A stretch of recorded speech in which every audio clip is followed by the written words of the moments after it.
Allez, J-2 avant la date limite de paiement de sa taxe foncière quand on passe par Internet, donc les propriétaires qui ont jusqu'à après-demain, donc pour s'en acquitter bien sûr. Bonjour Émilie. Bonjour David. Alors, c'est une petite musique qu'on entend ces derniers temps, et d'ailleurs souvent en fin d'année. La facture est de plus en plus importante pour les propriétaires immobiliers. Qu'est-ce qu'il en est réellement? On a une étude là, qui vient de sortir, vous l'avez compulsée, elle est assez éclairante cette étude. Alors, étude de l'UNPI, David. L'UNPI, oui. On rappelle que c'est l'Union nationale des propriétaires immobiliers, donc il y a un vrai parti pris.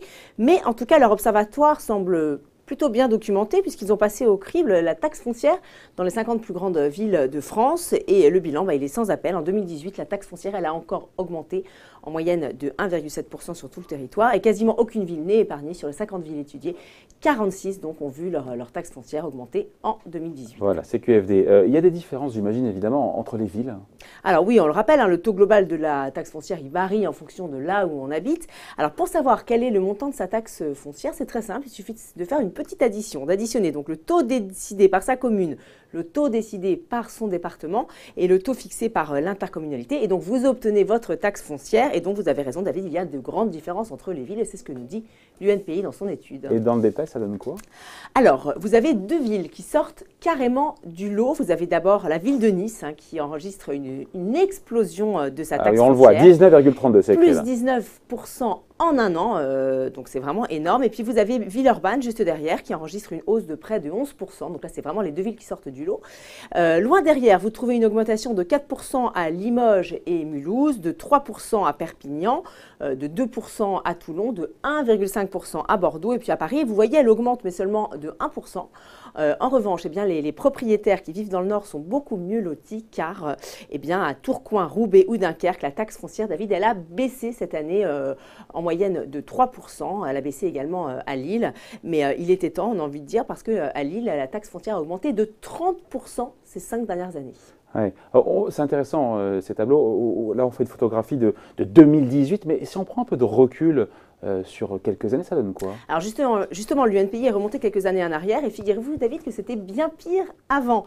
Si on fait le calcul sur les 5 dernières années, donc entre 2012 et 2017, la taxe foncière elle a augmenté en moyenne de 12% sur l'ensemble du territoire. Je vous signale que c'est 5 fois plus que l'inflation et 8 fois plus que l'augmentation des loyers. Alors la palme, on l'a dit, elle revient à Lille avec une augmentation de 30% sur 5 ans.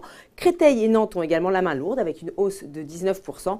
Et puis Lyon et Strasbourg également avec une hausse de 17% sur 5 ans. Donc on le voit, cette petite hausse de 1,7% cette année paraît bien timide au regard des 5 années qu'on vient de vivre. Et ce sont manifestement les départements qui sont réputés avoir la main lourde sur la fiscalité locale qui auraient, selon l'UNPI, fait des efforts cette année, donc en 2018. Donc ce que vous nous dites, si j'ai bien compris, Émilie, c'est qu'il y a une espèce de ralentissement de la hausse, tant mieux pour les propriétaires, j'ai envie de dire, mais ça va à l'encontre de, j'arrête avec ça, ça va à l'encontre de tout ce qu'on entend, la petite musique sur la baisse de la taxe d'habitation.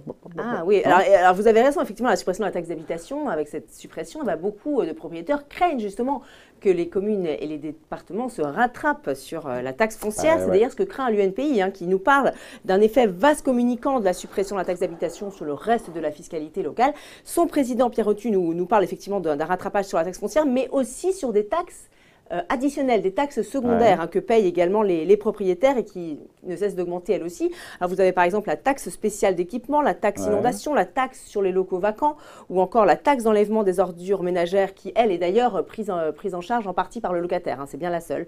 Et donc avec le manque à gagner de la suppression de la taxe d'habitation, beaucoup de communes pourraient en effet être tentées d'augmenter ces taxes. Donc au final, malgré ce ralentissement de la hausse de la taxe foncière, c'est vrai qu'on peut s'attendre dans les mois qui viennent à un alourdissement de la fiscalité locale, que ce soit sur la taxe foncière ou donc sur toutes ces taxes additionnelles. Qu'il est doux d'être propriétaire immobilier en France. Merci Émilie. Bonne journée.